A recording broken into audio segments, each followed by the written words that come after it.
The vultures circled overhead, black silhouettes against the merciless Wyoming sky, their patient orbits tightening with each passing hour as they waited for the inevitable. Margaret Everett's cracked lips parted in a soundless prayer, her throat too parched to form words as the midday sun scorched her exposed skin. Her wrists, bound cruelly tight to a withered juniper at the edge of the Badlands, had long since gone numb. Blood caked around the coarse rope that bit into her flesh. 23 years of life had not prepared her for this slow, torturous death sentence, abandoned by the very community she had called home. Images of her father flickered through her fading consciousness, his weathered hands teaching her to mend fences, his patient voice explaining how to read weather in cloud patterns, his final rattling breaths last winter as fever claimed him. "Always stand for truth, Maggie," he had whispered, "even when you stand alone." The irony crushed her now. Her solitary stand for truth had led her here to this tree of execution, her only companions, the circling scavengers overhead, and the mocking whisper of wind through sagebrush. What haunted her most wasn't the physical torment, excruciating though it was, but the hatred in eyes that had once regarded her with neighborly warmth. The absolute certainty with which they had condemned her, never questioning Silas Blackwood's accusations, cut deeper than the ropes at her wrists. 3 days ago, they had dragged her from her small homestead at dawn, a mob fueled by righteous indignation and the poisonous accusations of Blackwood, the town's most prominent merchant. "I trusted you in my home, girl," he had thundered for all to hear, his face contorted in performative outrage. "And you repay my kindness with theft." The pocket watch and silver candlesticks he claimed she'd stolen had been discovered, wrapped in her shawl behind her cabin. The crime was a fabrication, but the sentence was brutally real. In this remote corner of Wyoming territory, 1876, formal justice was a luxury replaced by swift frontier retribution. They had bound her to this tree far enough from town that her screams would go unheard, close enough to the Badlands that nature would dispose of her remains without troubling their consciences further.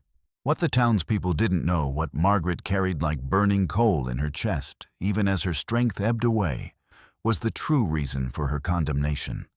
Hidden in the folds of her petticoat, somehow overlooked in the hasty execution of frontier justice, was Blackwood's actual ledger, its pages filled with meticulous accounting of stolen Lakota lands, fraudulent treaties, and blood money. Margaret had stumbled upon Blackwood in his office late one night, while delivering mending his drunken boasting, revealing the systematic theft that had built his fortune. The pocket watch accusation was merely convenient, a simple way to silence the seamstress daughter of a deceased homesteader, whose own small plot of land conveniently adjoined a water source Blackwood coveted. A woman alone had few defenders in Wyoming territory, and fewer still would question Blackwood's version of events. The sun climbed higher, and Margaret's consciousness began to slip away, her vision blurring as dehydration and exposure worked their inexorable damage. She no longer felt the sting of sunburn or the trickle of blood where the ropes cut into her wrists. Death, it seemed, would at least bring merciful oblivion from this torment. The sound came first, a soft rhythm against the hard-packed earth, so faint she believed it a hallucination born of her desperate mind. But the rhythm grew stronger, the unmistakable approach of hoofbeats steady and purposeful across the barren landscape. Through swollen eyelids, Margaret glimpsed a silhouette materializing from the heat-warped horizon, a mounted figure whose features gradually sharpened as distance closed between them. A Lakota warrior astride a painted horse, his expression unreadable as he surveyed the strange tableau before him. A white woman bound and abandoned to the elements. Rising Sun had not planned to venture this close to white settlements, the risk too great in these times of heightened tensions, but something, perhaps the spirits of his ancestors, had drawn him along this path. He had witnessed enough of white men's so-called justice to recognize this for what it was, an execution without the mercy of a quick death. The woman's breath still stirred faint and ragged, though her skin had blistered angry red beneath days of exposure. He dismounted cautiously, scanning the horizon for signs of a trap, finding none but the circling scavengers overhead. For a moment, he considered riding on, leaving the white woman to whatever fate her own people had condemned her to. But something in her desperate stillness spoke to him of innocence. With practiced efficiency, he cut her bonds with his hunting knife, catching her limp form as she collapsed forward, no longer supported by the ropes that had both tortured and sustained her. Margaret's awareness returned in fragments, the blessed relief of shade, the cool sensation of water, trickling between her lips, the gentle support of arms that held her with unexpected tenderness. Her eyes fluttered open to find herself sheltered beneath an outcropping of rock, with the tall figure of her rescuer silhouetted against the setting sun as he tended a small, nearly smokeless fire. Fear momentarily seized her heart, years of frontier prejudice warring against the undeniable fact of her rescue. The Lakota warrior turned, as if sensing her awakened state, his dark eyes studying her with cautious intensity. "You live," he said simply in accented but clear English, offering a water skin. "Drink slowly, or your body will reject it." Margaret's hand trembled as she accepted his offering, the simple act of swallowing painful against her parched throat. "Thank you." She whispered the words inadequate for the magnitude of his intervention. "My name is Margaret Everett." The warrior nodded, once his expression remaining guarded. "I am called Rising Sun among your people. Why did they leave you to die?" The question hung between them, weighted with the complex history of two peoples whose interactions were marked more often by bloodshed than compassion. Margaret's hand instinctively moved to her petticoat, confirming the precious ledger remained hidden there.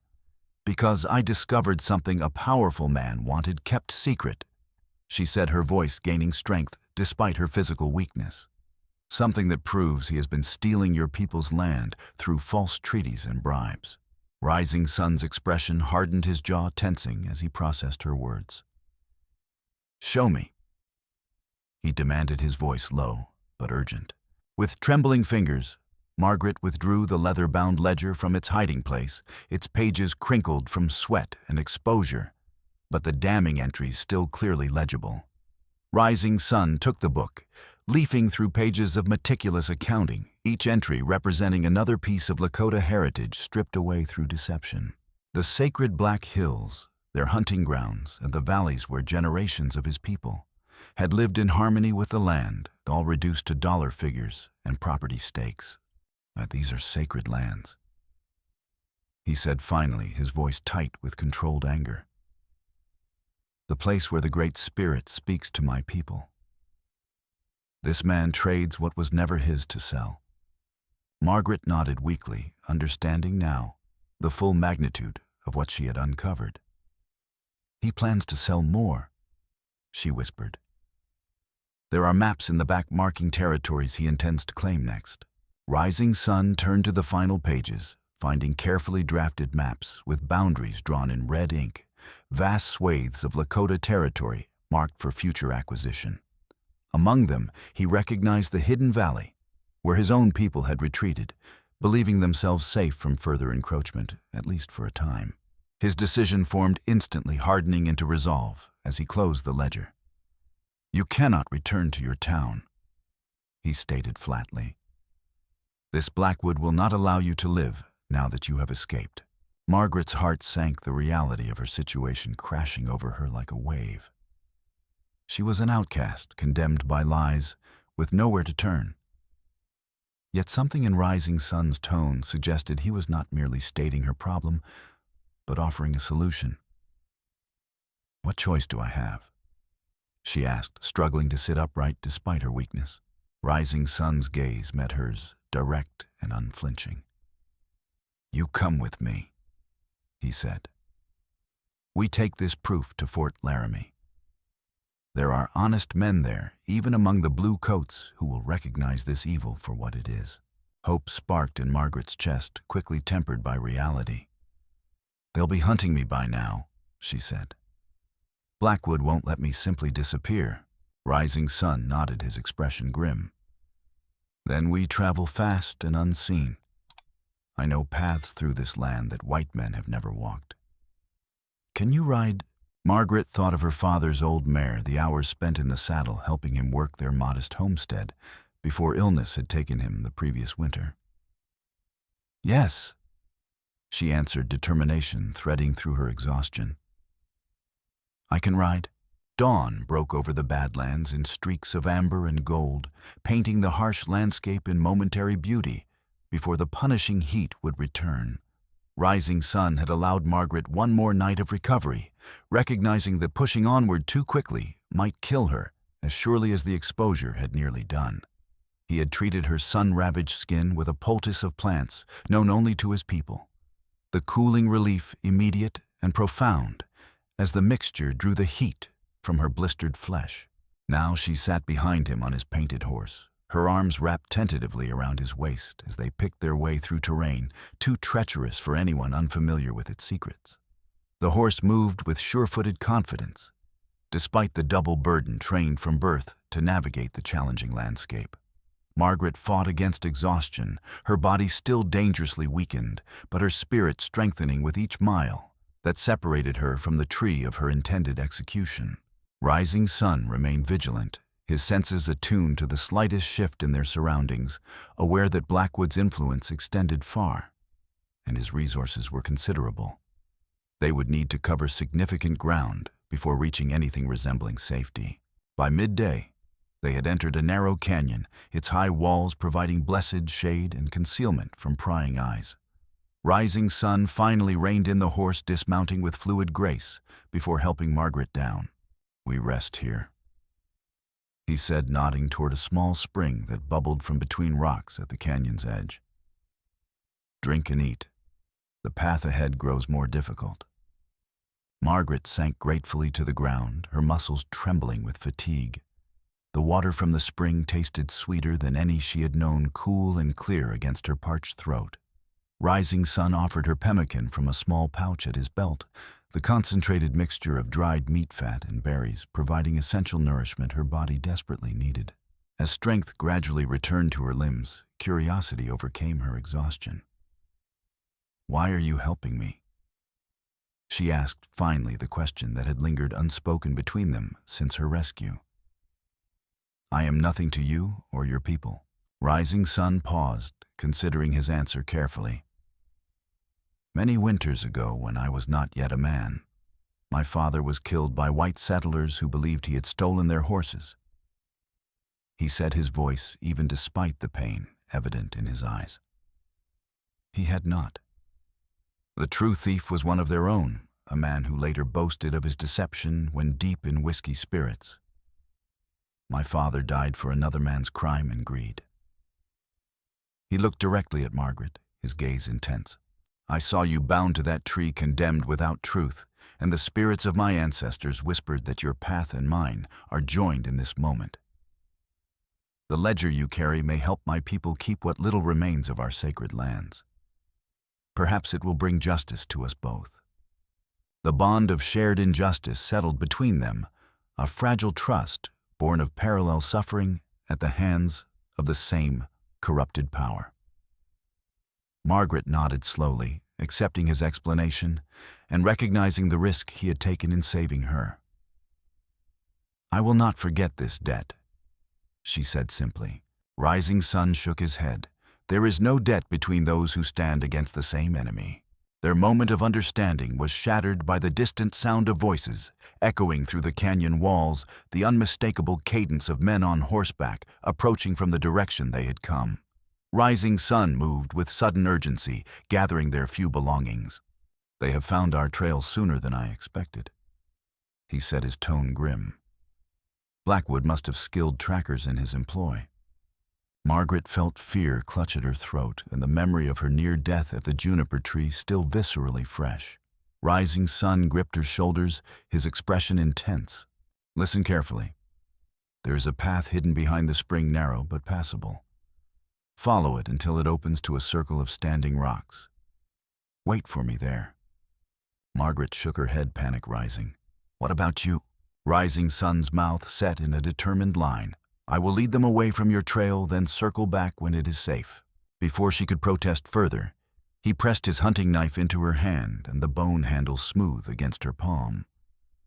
Go now quickly and quietly. The spirits of this place will hide you if you move with respect. Margaret clutched the knife, the weight of it both reassuring and terrifying in its implication. Rising Sun was already mounting his horse, preparing to create a diversion that would draw their pursuers away from her position. How will you find me? She asked, her voice barely above a whisper. Rising Sun's expression softened momentarily. I have tracked elk through summer storms and winter blizzards. I will find you. With that, he wheeled his horse around deliberately, creating visible tracks leading away from the hidden path before galloping toward the canyon's opposite end. Margaret watched him go, fear and gratitude warring in her heart, before turning to discover the nearly invisible path he had indicated.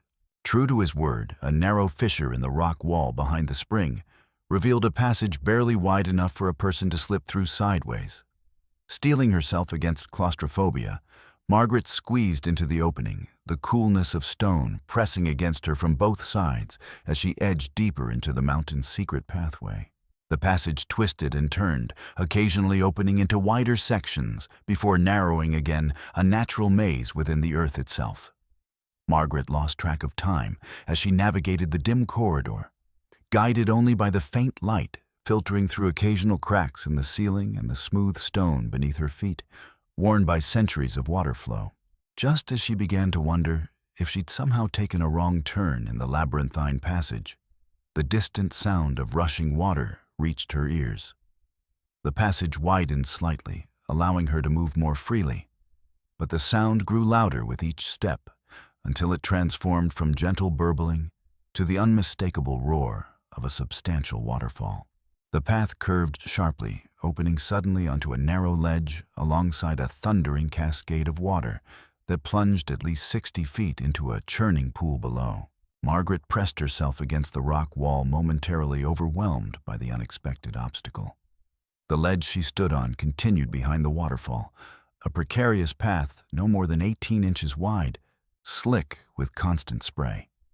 There was no way around the sheer cliff face, offered no handholds above or below the narrow shelf. To proceed meant traversing directly behind the pounding water, where a single misstep would mean plunging to the jagged rocks below. She closed her eyes briefly, gathering her courage. Rising Sun had sent her this way, believing she could make the crossing. The alternative was returning through the passage to face Blackwood's men. Taking a deep breath, Margaret began edging along the narrow ledge, placing each foot with deliberate care on the slippery stone. The spray soaked her immediately, the roar of the falls drowning out all other sound as she inched sideways back, pressed firmly against the rock wall. Halfway across, disaster struck. A chunk of the ledge crumbled beneath her foot, sending her scrambling for purchase as her body tilted dangerously toward the churning abyss below. Her fingers clawed desperately at the rock wall, finding a small crevice just as her feet lost contact completely with the ledge. For one terrifying moment, she hung suspended by nothing but her fingertips. Legs dangling over the deadly drop, the full force of the waterfall's spray, making it nearly impossible to see or breathe. With a desperate surge of strength, born of pure survival instinct, Margaret swung her body sideways, her foot finding a tiny outcropping barely large enough to support her weight. Inch by agonizing inch, she worked her way back onto the main ledge, heart pounding so violently it seemed to echo the waterfall's roar. When she finally reached the far side, collapsing onto solid ground beyond the falls, she lay trembling for several minutes, unable to believe she had survived. The circle of standing stones lay just beyond exactly as Rising Sun had described ancient monuments, whose purpose remained mysterious to all but those who had placed them there generations before. Margaret emerged cautiously into the late afternoon sunlight, her legs trembling with exhaustion as she sank down among the stones to wait. Hours passed with excruciating slowness, the sun beginning its descent toward the western horizon, casting long shadows across the valley floor. Margaret fought against growing fear that Rising Sun had been captured or killed, that she was now truly alone in this wilderness, with no hope of survival. The ledger seemed to burn against her skin, where she had hidden it, a dangerous treasure that had already nearly cost her life. As twilight deepened into dusk, the first stars appearing overhead, Margaret heard a soft footfall behind her, and whirled Rising Sun's knife clutched defensively before her. Rising Sun emerged from the shadows, a finger to his lips, signaling silence as he approached. Blood stained his buckskin shirt at the shoulder, but his movement showed no sign of serious injury. Relief flooded through Margaret. At the sight of him so profound, she nearly wept. "You're hurt?" she whispered, as he crouched beside her among the stones. Rising Sun shook his head dismissively. "A rifle shot that barely touched me. They are poor marksmen in rough country." His expression grew serious. "Blackwood himself leads them with 5 hired men. They are determined." Margaret's blood ran cold at the mention of Blackwood's name, remembering the cold calculation in his eyes when he had proclaimed her guilt before the entire town. "Did they follow you here?" Rising Sun shook his head. "I led them north toward the broken lands, where no horse can pass easily. We have perhaps one day before they realize their error and return to search this area more thoroughly." He studied her face in the gathering darkness, noting the exhaustion etched there despite her brave front. "We cannot reach Fort Laramie before they catch us. We must find another path." Margaret felt despair threatening to overwhelm her hard-won courage. "Is there nowhere safe we can go?" Rising Sun was silent for a long moment, weighing options and risks with careful deliberation. "My people's summer camp lies 3 days' journey west of here," he said finally. "It is hidden in a valley Blackwood has marked in his ledger, but has not yet found. We would find protection there while we determine our next course." Margaret hesitated, understanding the magnitude of what he proposed. For a white woman to enter a Lakota camp in these troubled times was almost unthinkable, the risk significant for both herself and for Rising Sun in bringing her there. Yet what choice remained? "Will your people accept my presence?" she asked quietly. Rising Sun's expression revealed his own uncertainty. "I cannot promise how all will receive you, but you carry proof of the white man's deception against us. For that many will hear you." He stood, offering his hand to help her rise. "We travel by night when the air is cool and eyes are less likely to spot us from a distance. Can you continue?" Margaret took his hand, pulling herself upright despite her body's protests. "Yes," she said, simply embracing the only path forward that offered any hope of survival. They traveled under cover of darkness, Rising Sun leading on foot since his horse had been lost during his diversion. The stars wheeled overhead, a celestial map by which he navigated with confident precision through terrain that would have hopelessly confused most white settlers. He taught Margaret to move silently across the land, to place her feet with deliberate care, to blend her silhouette with natural features when they needed to cross exposed areas. When dawn approached, he found them shelter in a shallow cave, its entrance concealed by overgrown sage. While Margaret slept fitfully, Rising Sun kept watch, his senses alert to any sign of pursuit. The pattern continued for 2 more days and nights, their progress slow but steady westward, each mile increasing the distance from Blackwood and his men, though Rising Sun harbored no illusions that they had escaped completely. On the morning of the 3rd day, as they rested in the shade of a massive sandstone formation, Rising Sun noticed Margaret studying him with a curiosity she had been too exhausted or frightened to indulge previously. "You have questions?" he stated rather than asked, passing her the water skin. Margaret nodded, taking a careful drink before responding. "You speak English very well. Few of your people I've encountered know more than a few words." Rising Sun's expression darkened momentarily, old pain surfacing in his eyes. "I was taken to the white man's school when I was a boy," he said. "For 3 winters they tried to erase my language, my beliefs, my very self. They called me Joseph and beat me when I spoke my true name, or the tongue of my ancestors. His jaw tightened at the memory. I learned their words and their numbers, their books, but I never forgot who I truly was. When I was 14 winters, I escaped and returned to my people. Margaret felt shame wash over her, recognizing another facet of the systemic injustice her own society had inflicted on his. "I'm sorry," she said softly, the words wholly inadequate. Rising Sun's expression softened slightly. "You did not take me from my family. You did not strike the blows. But now you see more clearly why this ledger matters beyond your own justice. It is the continuation of a long history of theft and deception." Margaret nodded solemnly, her perspective forever altered by their journey together. "I want to help make this right," she said, surprising herself with the conviction in her voice. "Not just for me, but for your people too." Rising Sun studied her as if seeing her truly for the first time. "Perhaps that is why the spirits guided me to you," he said finally. "Come, we must continue. We should reach my people's camp by nightfall." They had barely resumed their journey when the ground beneath them began to tremble. Rising Sun froze, head tilted in a listening posture, eyes scanning the terrain ahead. "Me buffalo," he whispered, urgency in his tone. "Many of them running this way." Margaret strained her ears, detecting the distant rumble that quickly grew to a thunderous pounding. Before she could react, Rising Sun grabbed her hand, pulling her toward a massive boulder split down the middle, creating a narrow crevice just wide enough for them to squeeze into. "Quickly," he urged, pushing her ahead of him into the gap. They had barely wedged themselves into the protected space when the first massive beasts thundered past the ground, shaking violently beneath the impact of hundreds of hooves. The herd stretched as far as the eye could see, a living river of muscle and horn flowing around their stone island at terrifying speed.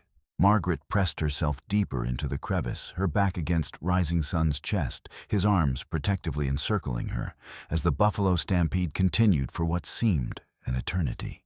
The air filled with dust, making it difficult to breathe, the noise so overwhelming it seemed to penetrate her very bones. When the last stragglers finally passed, Rising Sun cautiously led her from their shelter. The landscape had been transformed, trampled vegetation, and churned earth marking the herd's passage. Had they been caught in the open, they would have been crushed instantly beneath that unstoppable tide. "What caused them to run like that?"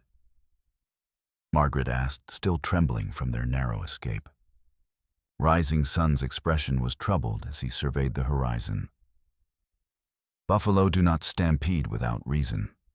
Either hunters have started them running or—" His words trailed off as his gaze fixed on a distant plume of smoke rising against the sky. "Fire." The word hung between them, heavy with deadly implication.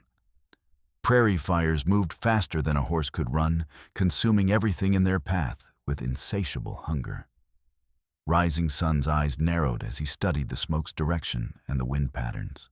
"The fire moves this way," he said grimly, "and it comes from the direction of my people's camp." Margaret felt cold dread wash over her. Could it be an accident? Rising Sun's expression hardened. "The summer has been dry, but my people know fire's danger. They would not be careless." His meaning was clear. This was no accident, but a deliberate act likely by Blackwood's men who had somehow discovered the camp's location. "We must hurry," he said, already moving at a rapid pace toward the distant smoke. "If my people evacuated, they will follow the river canyon northward." They traveled with desperate urgency, abandoning stealth for speed. As they crested a ridge overlooking the valley that had held the Lakota camp, the devastation below stole Margaret's breath. What had likely been a circle of teepees was now smoldering ruins, the fire having consumed most of the structures before burning itself out against the natural firebreak of the river. No movement was visible among the destruction, suggesting the inhabitants had either escaped or— Margaret refused to complete the thought. Rising Sun's face had gone utterly still. Only the muscle jumping in his jaw, betraying the emotion raging beneath his controlled exterior. Without a word, He descended toward the ruined camp, Margaret following close behind. They moved cautiously through the devastation, rising sun, pausing occasionally to read signs in the trampled earth that were invisible to Margaret's untrained eye. They left in haste, he said finally, pointing to tracks heading toward the river canyon. Most on foot, carrying what little they could salvage. His relief at finding no bodies among the ruins was palpable, though short-lived, as he discovered something that made him kneel suddenly in the ashes. When Margaret reached his side, she saw he was holding a small, partially burnt doll, a simple creation of deerskin and sinew that had somehow survived the flames. His fingers tightened around it, knuckles whitening. "This belonged to my sister's daughter," he said, voice tight with controlled rage. "Blackwood will pay for this." Margaret placed a gentle hand on his shoulder. "We'll make this right," she promised. "With the ledger, we can ensure he faces justice for all of it." Rising Sun nodded once, tucking the doll carefully into his belt pouch before continuing to examine the camp. At the edge of the destruction, where fire had given way to riverstone, he halted abruptly. "These are not our people's tracks," he said, crouching to examine distinctive boot prints pressed into the soft earth near the water's edge. "White men. At least 8, perhaps more." His finger traced a particular impression. "This one wears a custom boot with a star pattern on the heel." His expression darkened. "Blackwood." Margaret felt her blood run cold. "They must have followed us after all." Rising Sun shook his head, rising to his full height. "Not us. They came directly here while we were still days away." His eyes narrowed in sudden suspicion. Someone must have told them where to find the camp. But who would? Margaret's question died on her lips as the implication sank in. Only someone who knew of the camp's existence could have revealed its location, which meant either one of Rising Sun's own people had betrayed them, or someone is watching our movements. Rising Sun said grimly, scanning the surrounding ridgelines with renewed wariness. "We are being hunted, not just by what we see, but by eyes we do not." The sense of being observed, of playing into an unseen hand's strategy, settled over them like a physical weight. Margaret instinctively moved closer to Rising Sun, both for reassurance and protection. "What do we do now?" she asked quietly. Rising Sun studied the tracks once more before straightening. "We follow my people. They will have gone to the sacred caves, our place of refuge in times of greatest danger. And then," his expression hardened with determination, "we find who betrayed us." The Lakota summer camp was nestled in a hidden valley, bordered by towering cliffs on 3 sides. A natural fortress accessible only through a winding passage that could be easily defended against intruders. As Rising Sun led Margaret down the final approach, the sense of wood smoke and cooking fires reached them on the evening breeze, the distant sounds of voices and activities growing clearer. Margaret felt her anxiety mounting with each step, hyper-aware of her status as an outsider entering a world where few white people had been welcomed. Rising Sun sensed her trepidation. "Stay close to me," he advised quietly. "Do not speak unless spoken to. Show respect in your bearing, even if you do not understand our ways." Margaret nodded, straightening her posture despite her exhaustion, determined to honor the sanctuary they sought. Their arrival caused immediate reaction conversations, halting mid-sentence. As they passed between the first teepees, curious faces emerging to observe the strange pair. Children stared openly, some running ahead to spread word of the white woman, walking beside Rising Sun. Warriors approached cautiously, hands near weapons expressions, guarded but not immediately hostile. Rising Sun addressed them in Lakota, his words flowing musically as he gestured occasionally toward Margaret and patted the place where the ledger was secured. An elder emerged from a large, centrally positioned teepee, his face deeply lined with age and wisdom, his bearing regal despite stooped shoulders. Rising Sun bowed his head respectfully, speaking in tones of deference. The elder listened intently, his penetrating gaze shifting between Rising Sun and Margaret, assessing them both with equal scrutiny. After Rising Sun finished speaking, silence hung heavy for several long moments before the elder replied, his voice measured and deliberate. Rising Sun turned to Margaret. "Chief Grey Wolf will allow you to stay, while the council considers what you have brought.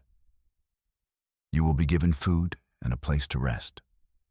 Relief washed through Margaret, her knees nearly buckling with the sudden release of tension. "Thank him for me," she whispered. Rising Sun translated her gratitude, and the elder nodded once in acknowledgement, before turning to issue instructions to others in the gathering crowd. A middle-aged woman approached her, expression curious but not unkind, gesturing for Margaret to follow her. Rising Sun offered reassurance. "This is Singing Bird. She will show you where you may rest. I must speak with the council now." Margaret hesitated, suddenly reluctant to be separated from the only person who bridged her world and this one. "The ledger?" she began. But Rising Sun shook his head. "I will take it to the council. It will be safe with me." His expression softened marginally, recognizing her fear. "And so will you be safe here. No harm will come to you in this camp." Margaret nodded, trusting him despite the strangeness of her surroundings, and followed Singing Bird toward a small teepee at the edge of the encampment. Inside, clean furs had been arranged for sleeping, and a small fire provided warmth against the cooling evening air. Singing Bird indicated a clay pot of stew simmering at the fire's edge and made eating gestures before leaving Margaret alone. Exhaustion claimed her almost immediately after she had eaten, her body surrendering to deep sleep despite the unfamiliar surroundings. She woke to daylight, filtering through the teepee covering, momentarily disoriented, before memory rushed back. Rising Sun entered after announcing his presence from outside, his expression betraying little of what had transpired during her sleep. "The council has studied the ledger through the night," he said without preamble. "They believe it confirms what we have long suspected about Blackwood's activities. But they are divided on what action to take." Margaret sat up, pushing tangled hair from her face. "What are their concerns?" Rising Sun settled cross-legged opposite her, his posture formal.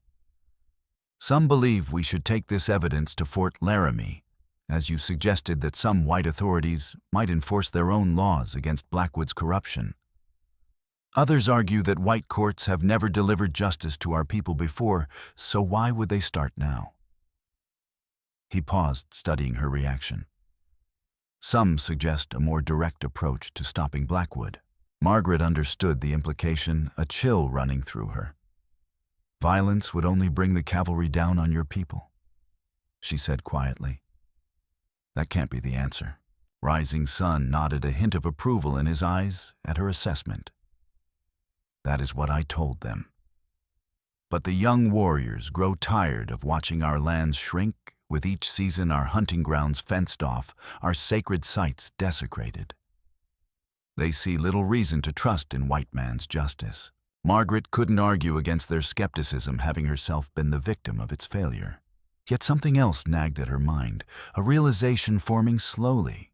"Wait," she said suddenly. "How did Blackwood find us so quickly after we left the canyon?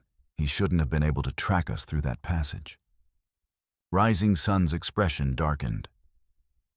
"I have been wondering the same. He has resources beyond what we know, perhaps informants among those who travel between worlds." The implication hung heavy between them, that Blackwood's influence might extend even into communities they considered safe. "What do we do now?"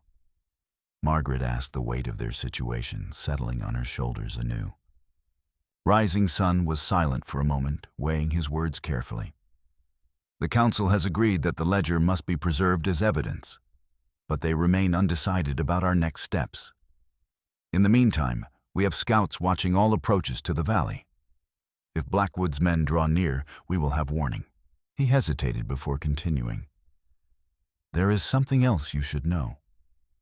Chief Grey Wolf has called for a vision quest to seek guidance from the spirits. Until he returns, we remain here." Margaret absorbed this information, understanding that their fate now rested partly on spiritual practices she barely comprehended. Yet she had seen enough in recent days to open her mind to possibilities beyond her previous understanding. How long will this vision quest take? Rising Sun shook his head. The spirits speak in their own time. It may be one day or several. But until then, you are our guest and under our protection. He stood to leave, then paused. Singing Bird will bring you suitable clothing. Your own draws too much attention should we need to move quickly. The days that followed introduced Margaret to a way of life entirely different from the settler existence she had known. With Singing Bird's patient guidance, she learned to prepare hides for clothing, to identify edible plants growing in the valley, to move with greater stealth and awareness through the natural world. The women of the camp regarded her initially with cautious distance, but as she demonstrated genuine willingness to learn their ways without judgment and their reserve gradually thawed, children naturally less burdened by historical divisions became her most enthusiastic teachers of Lakota words and customs, delighting in her attempts to master their language. Rising Sun visited daily, bringing updates from the scouts and counsel his manner professional, but with a gradually developing undercurrent of personal concern for her well-being. On the fourth evening, as they walked together along the stream that bisected the camp, Margaret voiced the question that had been forming throughout her immersion in his world.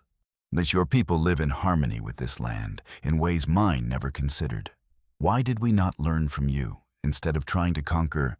Rising Sun considered her question seriously, recognizing it came from genuine reflection rather than shallow sentiment. Your people see the earth as something to own, to divide with fences and borders, he said finally. We see ourselves as belonging to the earth as relatives to all living things. These are paths very far apart. Margaret nodded slowly, understanding the fundamental divide he described. Yet here we are walking the same path now, she observed quietly. Rising Sun glanced at her, something shifting in his expression. Perhaps that is how change begins. One person at a time, seeing through new eyes. Their conversation was interrupted by a commotion at the camp's edge, warriors gathering as a scout returned at speed. Rising Sun immediately changed direction, Margaret following close behind as they approached the growing circle of concerned faces. The scout reported breathlessly in Lakota, his gestures indicating urgency. Rising Sun's expression hardened as he listened, his body tensing with each word. When the scout finished, Rising Sun turned to Margaret, his voice low and tense. Blackwood and his men have been spotted less than half a day's ride from here, moving with purpose. Somehow, they have found the hidden approach to our valley. Margaret felt ice form in her veins. How many? Rising Sun's jaw tightened. At least 15 men, all armed. More than the 5 who pursued us initially. He has gathered reinforcements. The implications were clear and terrifying. Blackwood wasn't coming merely to recapture Margaret or retrieve his ledger. This was a force prepared for violent confrontation with the entire camp. Chief Gray Wolf emerged from his teepee, his vision quest apparently concluded by the urgent development. He spoke rapidly to the assembled warriors, his voice carrying strength despite his years. Rising Sun listened intently before turning back to Margaret. The chief has received guidance from the spirits. He says the time for waiting has passed. We must act tonight before Blackwood brings destruction to our people. Margaret felt both fear and determination rising within her. What is his plan? Rising Sun's expression was grim but resolved. Not a direct confrontation, which would only bring the cavalry against us.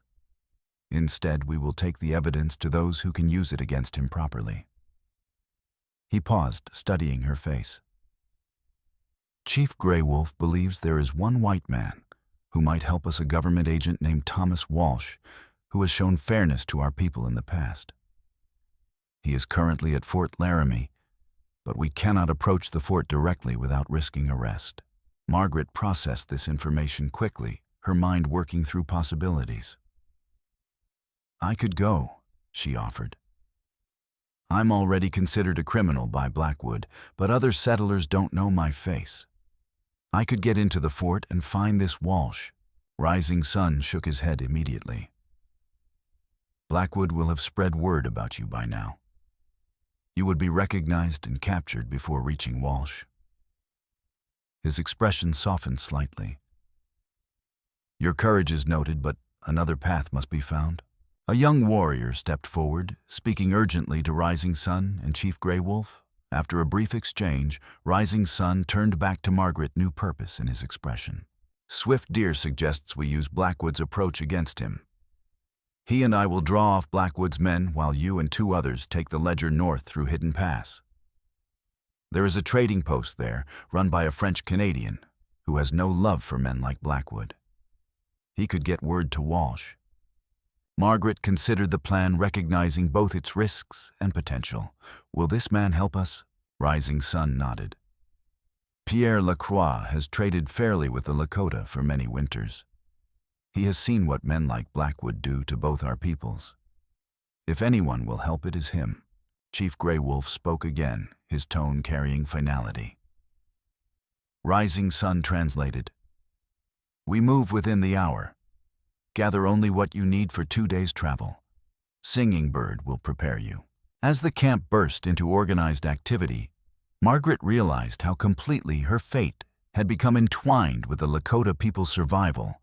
Her personal quest for justice expanded into something far greater than she had initially imagined. Night had fully descended when Margaret set out with her 2 companions, Running Deer and his sister Yellow Flower, both in their early 20s and skilled in moving silently through difficult terrain. The precious ledger was secured inside Margaret's clothing, its weight a constant reminder of the stakes they faced. Behind them, Rising Sun and a small group of warriors had already departed in the opposite direction, creating a noisy diversion calculated to draw Blackwood's attention away from the northern escape route. The plan had been executed with precision timing. Yet Margaret couldn't shake the gnawing worry that Rising Sun was placing himself in serious danger to protect her path to safety. The trio moved swiftly through the darkness, Yellow Flower leading with an uncanny ability to find secure footing even in near-total darkness, Running Deer guarding their rear against pursuit. Yellow Flower has eyes like owl, Running Deer whispered to Margaret, pride evident in his voice despite his limited English. She find path where others see only darkness. Yellow Flower glanced back at her brother's words, her expression unreadable in the dim starlight. But Margaret detected a slight softening around her eyes at the first sign of acceptance she'd received from the reserved young woman. The Hidden Pass proved aptly named a narrow defile between sheer rock walls that would have been nearly impossible to locate without intimate knowledge of the landscape. They traveled through the night without rest, pushing their endurance to its limits, the knowledge of Blackwood's proximity driving them forward despite exhaustion. Dawn found them emerging from the pass onto a high plateau, the trading post, visible as a small cluster of buildings nestled against the base of distant hills. They paused briefly to rest and assess their surroundings, scanning for any sign of danger before proceeding. Yellow Flower pointed to faint smoke rising from the trading post's chimney. Pierre is there, she said in halting English, one of the few phrases she had mastered through trading interactions. We go now before others come. The final approach to the trading post was the most dangerous part of their journey, requiring them to cross open ground where they would be visible to anyone watching. Running Deer scouted ahead, returning after a careful survey to report no visible threats. Moving with deliberate caution, they crossed the exposed terrain and reached the trading post just as the sun crested the eastern ridges. The door opened before they reached it, revealing a barrel-chested man with a thick gray beard and watchful eyes. He recognized Yellow Flower and Running Deer immediately, his expression softening slightly before turning curious at the sight of Margaret. Bonjour. He greeted them cautiously, his accent thick with French-Canadian origins.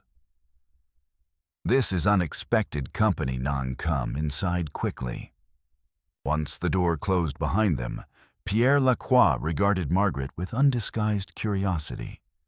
And Who might you be, mademoiselle, traveling with my Lakota friends? Before Margaret could respond, Yellow Flower spoke rapidly in Lakota, occasionally gesturing toward Margaret and making writing motions with her hands, presumably referencing the ledger.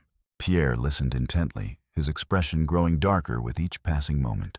When Yellow Flower finished, he turned to Margaret with new appraisal in his gaze. So you are the one Blackwood has been spreading word about. The thief who escaped justice, eh? His mustache twitched with barely contained disgust. That man has the moral compass of a rattlesnake and twice the venom. Margaret stiffened, preparing to defend herself, but Pierre waved his hand dismissively.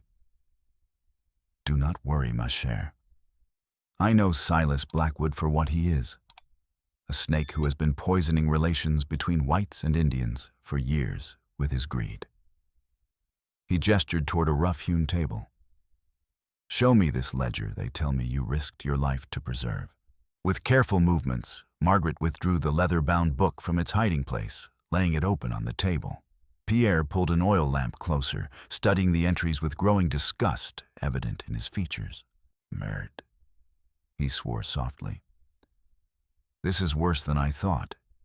He has been systematically falsifying treaties, paying bribes to corrupt officials. He looked up at Margaret, genuine respect in his eyes.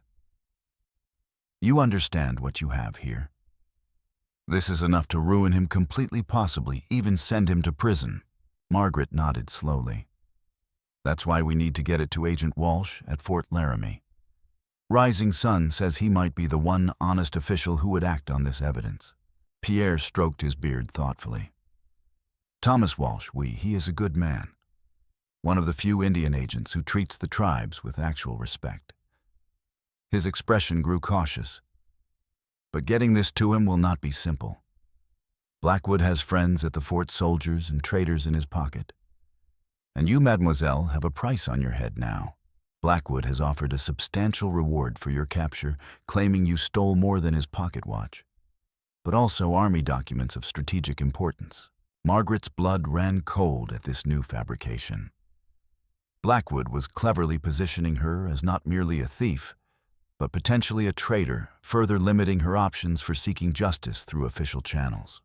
He's trying to ensure I'll be hanged immediately if captured without opportunity to present evidence against him, she realized aloud.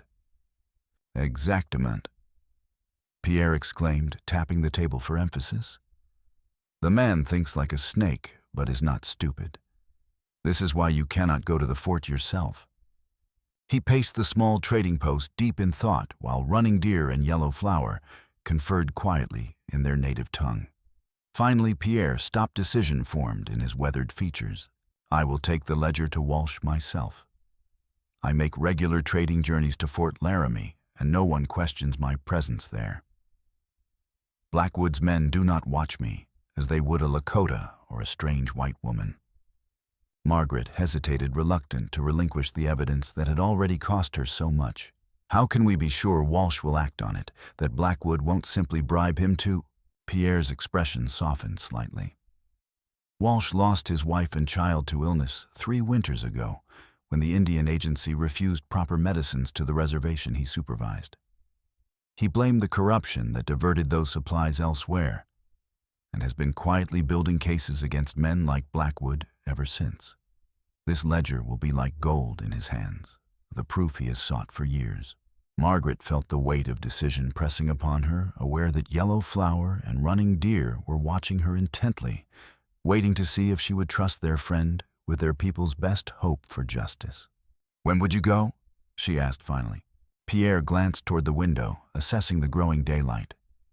I leave within the hour. The sooner this evidence reaches Walsh, the less time Blackwood has to cover his tracks or cause more harm to your friends. A sudden thought struck Margaret, her concern for Rising Sun sharpening into focused worry. What about Rising Sun and the others creating the diversion? Blackwood has at least 15 armed men.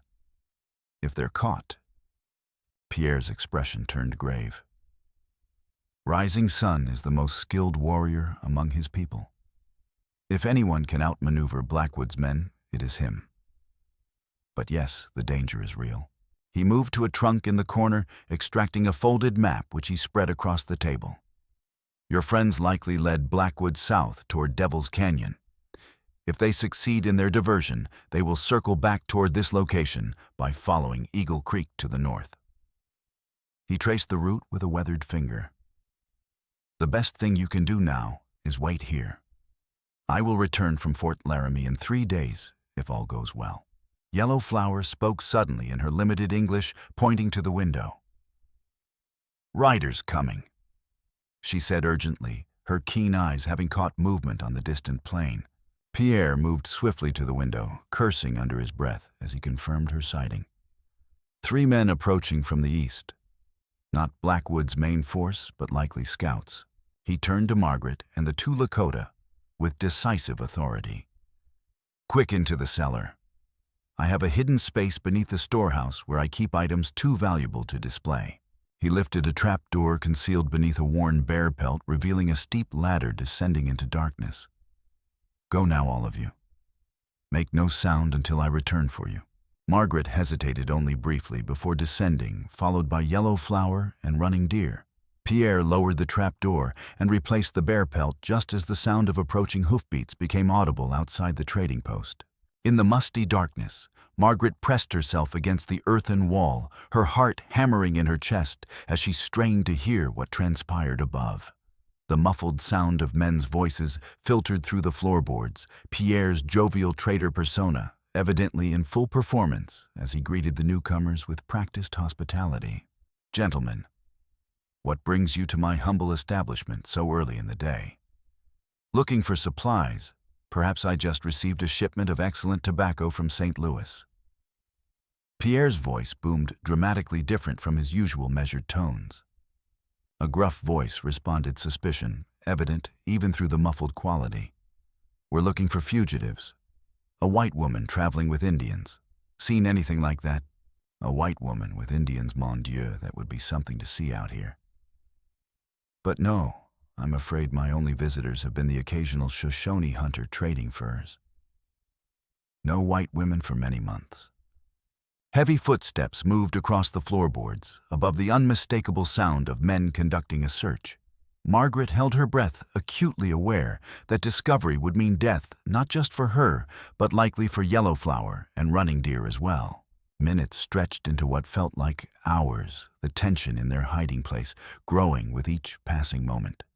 Running Deer held his hunting knife ready, clearly prepared to fight if discovered, while Yellow Flower remained perfectly still, her breathing so controlled it was nearly imperceptible in the darkness. Finally, the sound of departing horses reached them, followed by several minutes of silence, before the trap door lifted, revealing Pierre's concerned face. "They have gone for now," he said quietly. "But they are suspicious. They asked many questions about travelers, specifically about a white woman and Lakota companions."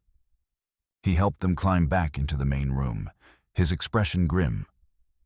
"I convinced them I had seen nothing, but they will return with others. This location is no longer safe." Margaret felt despair threatening to overwhelm her. "Where can we go? If Blackwood has men searching in this direction, he must suspect our plan." Pierre nodded gravely.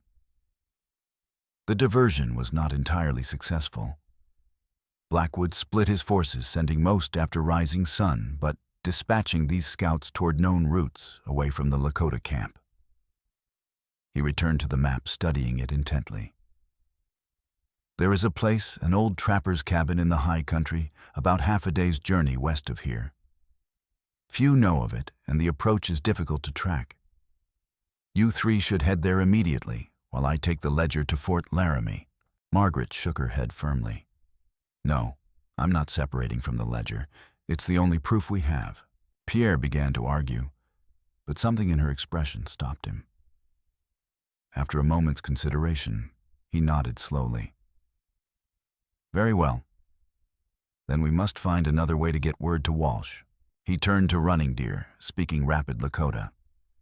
The young warrior nodded, responding with equal intensity. Pierre translated for Margaret's benefit. "Running Deer will go to Fort Laramie. As a Lakota, he cannot approach the fort directly, but he knows of a Shoshone scout named Two Hawks who works for Walsh. He can deliver a message through him telling Walsh to come here. The plan was risky, requiring perfect timing and no small amount of luck. But it offered their best hope under the circumstances. Margaret turned to Running Deer, reaching out to clasp his arm in the warrior gesture she had observed in the Lakota camp. "Thank you," she said simply. "Be careful." Running Deer nodded, once his expression solemn. "For my people," he replied in halting English before gathering minimal supplies and slipping out the back door of the trading post. Pierre immediately began gathering essentials for the remaining journey. "You and Yellow Flower must leave for the cabin immediately. Take only what you can carry easily and move quickly. I will remain here to wait for Walsh or for Running Deer's return." Yellow Flower led Margaret through dense pine forests that blanketed the higher elevations, following game trails invisible to untrained eyes. Despite her slighter build, the Lakota woman moved with tireless efficiency, occasionally pausing to ensure Margaret kept pace through the challenging terrain. By midday, they had climbed significantly in elevation, the air growing cooler and thinner as they ascended into the mountains. Yellow Flower pointed ahead to a rocky outcropping. "There," she said simply, one of the few English words she commanded with confidence. As they drew closer, Margaret discerned the outline of a small cabin, nestled against the stone, its weathered logs nearly indistinguishable from the surrounding landscape. The structure was crude but solid, built to withstand harsh mountain winters and provide concealment from casual observation.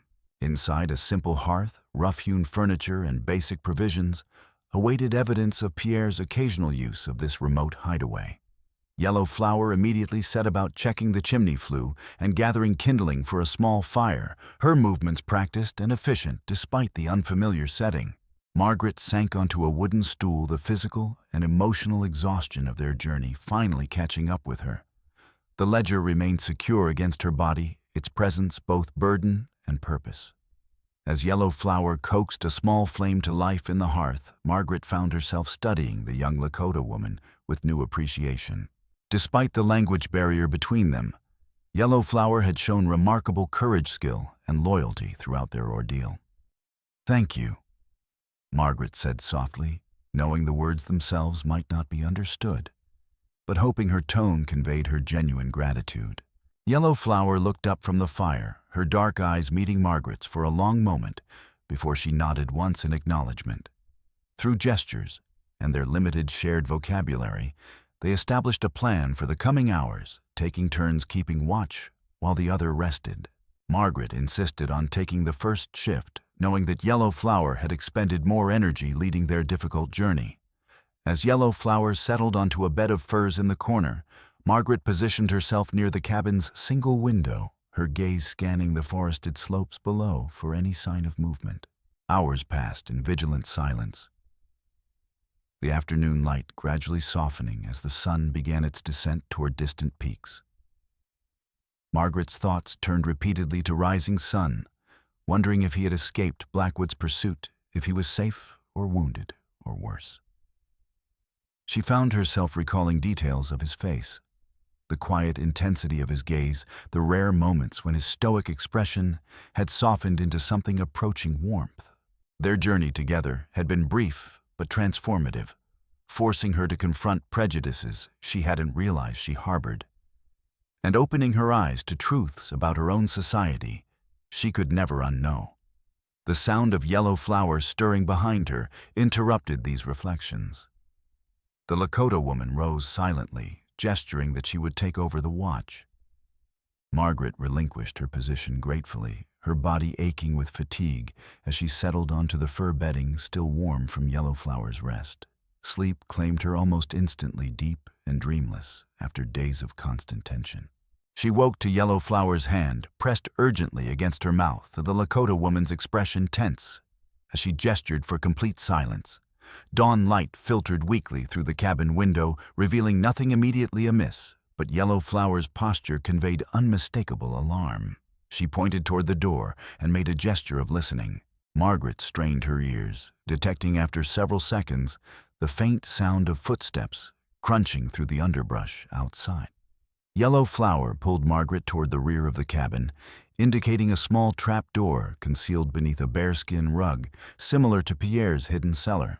They descended silently into a cramped storage space just as the cabin door creaked open above them. Through cracks between the floorboards, Margaret glimpsed booted feet entering the cabin, moving methodically through the small space. A man's voice, rough with frustration, broke the silence. "Someone's been here recently. Ashes are still warm." Another voice responded, the tone calculating. "Spread out and search the area. They can't have gone far in this terrain." The voices belonged to neither Pierre nor Rising Sun, confirming their worst fears. Blackwood's men had somehow tracked them to the cabin. Yellow Flower and Margaret remained frozen in their hiding place, scarcely daring to breathe, as heavy footsteps moved directly overhead. The search continued for what felt like eternity. Men's voices occasionally calling to one another as they examined the surrounding forest. Finally, the footsteps retreated, though Margaret detected the ominous instruction from what seemed to be their leader. "Two of you stay hidden outside. The rest continue searching the western slope. They'll return here eventually." When silence had reigned for several minutes, Yellow Flower cautiously raised the trapdoor a fraction of an inch, peering through the narrow gap to confirm the cabin was empty. She lowered it again, turning to Margaret with grave intensity, whispering so softly her words were barely audible. "We wait night come." Margaret nodded, understanding. They would need darkness to have any chance of slipping past the watchers Blackwood's men had stationed outside. Hours stretched interminably in the confined space, the air growing stale and warm as the day progressed.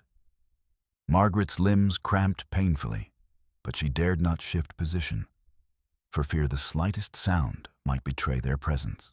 As afternoon light began to fade from the cracks above them, Yellow Flower finally stirred, indicating it was time to prepare for their escape. Through elaborate hand gestures, she outlined her plan, pointing first to herself, then making a running motion with her fingers followed by pointing to the east. She would create a diversion, drawing the watchers away from the cabin, while Margaret slipped out in the opposite direction. Margaret shook her head vehemently, unwilling to separate or to place Yellow Flower in such danger. But the Lakota woman's expression remained resolute. She touched the space where the ledger was hidden, then pointed to Margaret, her meaning clear. Margaret's duty was to protect the evidence at all costs. With the last light fading outside, Yellow Flower carefully lifted the trap door, both women emerging stiffly from their cramped hiding place. They moved with painful slowness to avoid any creaking of the floorboards, communicated entirely through gestures as they prepared for their desperate gambit. Yellow Flower removed her moccasins the better to move silently across the cabin to the single window, where she peered cautiously into the gathering darkness, locating the positions of their watchers. With a final meaningful look at Margaret, Yellow Flower slipped out through the cabin's rear exit, disappearing like a shadow into the forest. Margaret counted slowly to 100, as planned, her heart pounding so violently she feared it might be audible outside her body.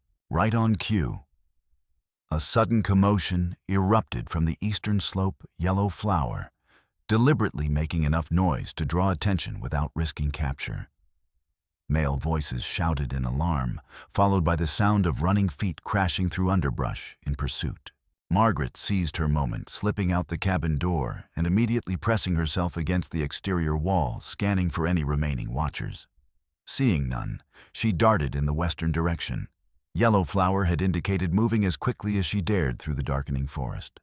Their agreed rendezvous point was a distinctive lightning-struck pine approximately half a mile downslope, where they would reconnect before continuing together to Pierre's trading post. Margaret followed the descending terrain, using the last remnants of twilight to navigate around obstacles, every sense heightened for signs of pursuit. The lightning-struck pine loomed ahead sooner than expected, its split trunk ghostly pale against the surrounding darkness. Margaret concealed herself at its base, waiting anxiously for Yellow Flower to arrive. Minutes stretched painfully without sign of the Lakota woman, fear growing with each passing moment that she had been captured or worse. Just as Margaret was considering whether to return upslope to search for her companion, a slight rustling from the opposite direction caught her attention. She tensed, hand moving to the knife Rising Sun had given her, when Yellow Flower's familiar silhouette emerged from the shadows, moving swiftly but with a noticeable limp. "Are you hurt?" Margaret whispered, reaching to support her companion. Yellow Flower shook her head dismissively, though her breathing came in pained gasps. She gestured urgently downslope, indicating they needed to continue immediately. By moonlight, they made their cautious way through the forest, Yellow Flower's pace gradually slowing despite her obvious determination.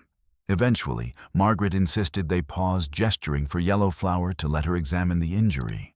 In the faint silver light, she discovered a bullet graze along the Lakota woman's calf, not deep but painful, and steadily seeping blood. Using strips torn from her petticoat, Margaret bound the wound tightly, earning a grateful nod from Yellow Flower before they resumed their journey at a necessarily slower pace. Dawn was breaking as they finally approached Pierre's trading post, exhaustion dragging at their steps. Margaret scanned the surrounding area carefully before they emerged from the tree line, alert for signs of Blackwood's men. The trading post appeared quiet, smoke rising normally from its chimney, Pierre's horse still tethered in its usual spot. Nevertheless, caution made Margaret signal Yellow Flower to remain concealed while she approached alone, giving the Lakota woman opportunity to escape if this proved to be a trap. She advanced slowly across the open ground, every sense alert for danger. The trading post door opened before she reached it, revealing not Pierre, but Rising Sun, his expression flooding with visible relief at the sight of her. "You're alive," he said simply, stepping aside to allow her entry. Inside, Pierre sat at his table with running deer, and to Margaret's immense surprise, a distinguished-looking white man in a government agent's uniform. Margaret immediately turned back to the door, signaling Yellow Flower to join them. As the Lakota woman limped into the trading post, Rising Sun moved quickly to support her concern, evident in his features as he noted her injury. "Yellow Flower was shot, creating a diversion so I could escape," Margaret explained quickly, helping ease the injured woman onto a bench. Rising Sun's jaw tightened, but he nodded, understanding of the necessity that had driven their actions. Pierre introduced the uniformed stranger. "This is Agent Thomas Walsh." Running Deer found his scout faster than we expected. Walsh rose from his seat, studying Margaret with keen intelligence. "Miss Everett, I presume. I've heard quite a remarkable story about you and a certain ledger." Margaret straightened, despite her exhaustion, meeting his gaze directly. "It's not a story, sir. It's evidence of corruption and theft that has harmed both settlers and the Lakota people." She withdrew the leather-bound book from its hiding place, placing it carefully on the table. "Everything is documented here in Blackwood's own hand. False treaties, bribes to officials, plans for further land grabs disguised as legal transactions." Walsh picked up the ledger, thumbing through its pages with growing interest. "This is far more comprehensive than I expected," he murmured almost to himself. "Names, dates, amounts paid. Blackwood was either extremely confident or extremely foolish to keep such detailed records." Rising Sun moved to Margaret's side, his presence reassuring after days of separation and uncertainty. "Did Blackwood follow you here?" she asked quietly. Rising Sun shook his head. "We led his main force deep into Devil's Canyon, where their horses could not easily follow. By the time they realized the trick, we had circled back. 2 of our warriors were injured, but none killed." His expression darkened slightly. "But Blackwood himself was not among those who pursued us. He must have remained behind to direct the search for you and the ledger." Agent Walsh closed the ledger with decided finality. "This evidence is more than enough to bring charges against Blackwood for fraud, bribery of government officials, and treaty violations. I'll need to take it to the territorial governor immediately." He turned to Margaret with unexpected compassion in his gaze. I've also heard about your situation, Miss Everett. Rest assured that clearing your name will be part of this process, though it may take some time given how widely Blackwood has spread his accusations against you. Pierre cleared his throat meaningfully.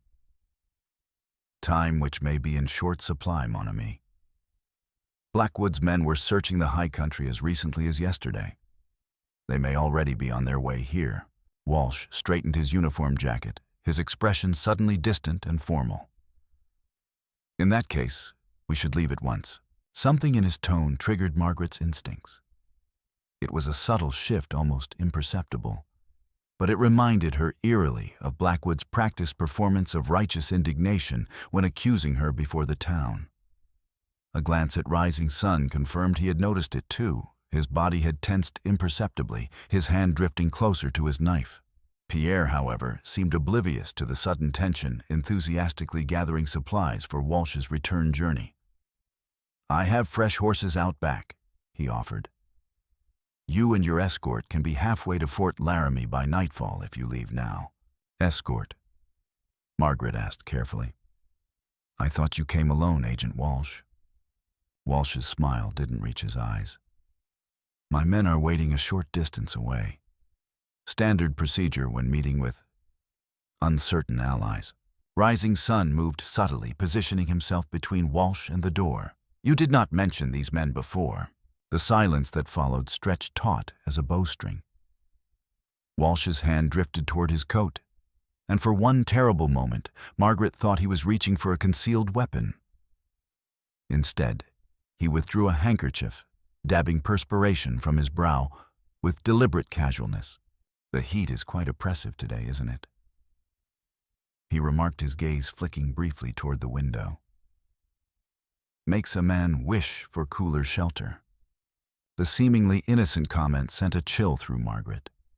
It was a signal, she was certain of it. Pierre had stepped outside to ready the horses, leaving the four of them alone in the trading post. Yellow Flower had noticed the tension too. Her injured leg notwithstanding, she had shifted to a position that would allow her to move quickly despite her wound. "I believe I heard mention of a cellar earlier." Walsh continued, his tone conversational, but his eyes hard. "Might I trouble you for a look at your stored goods, Pierre?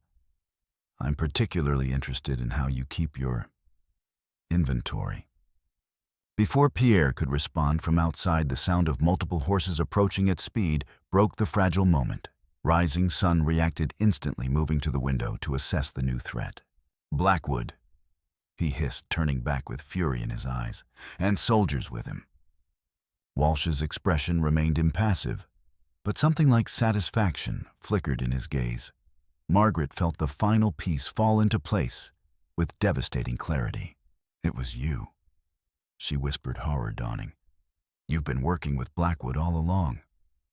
Walsh's mask of civility slipped, revealing cold calculation beneath.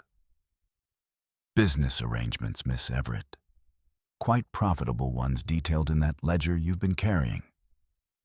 Did you really think a few scribbled numbers would matter against the fortunes to be made in these territories?" Running Deer lunged for the ledger still lying on the table, but Walsh was faster, drawing a concealed pistol and aiming it squarely at Margaret's chest. "I wouldn't," he warned, his voice level.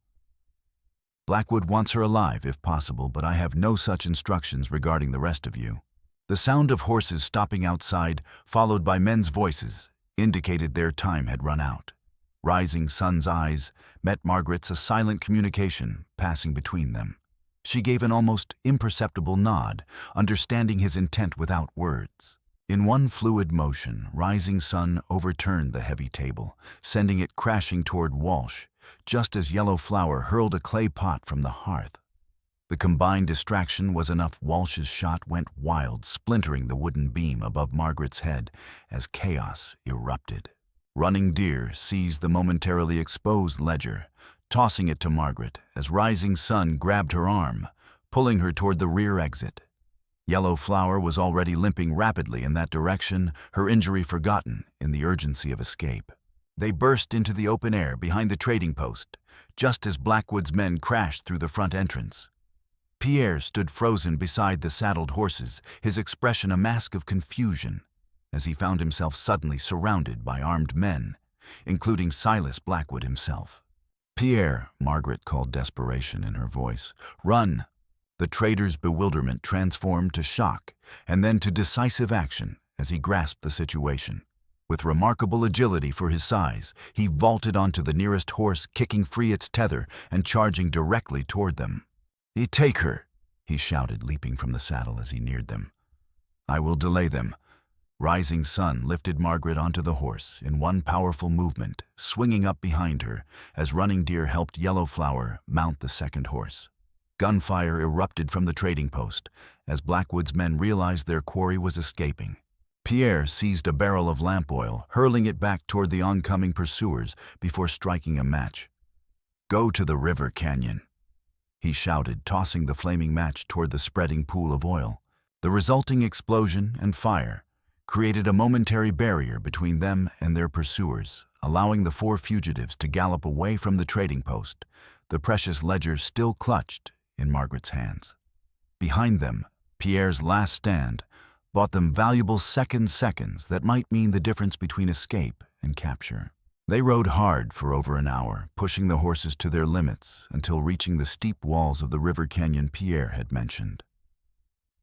Here they were forced to dismount and proceed on foot, leading the exhausted animals down a treacherous game trail that wound to the canyon floor.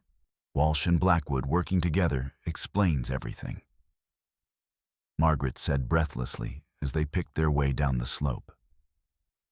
"How they always seemed to know where we were going, how they found the Lakota camp."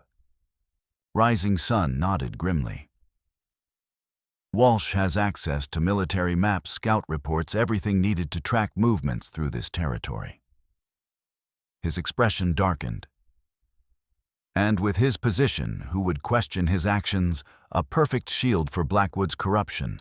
They reached the canyon floor as dusk settled over the landscape, the towering walls around them simultaneously offering protection and creating a potential trap.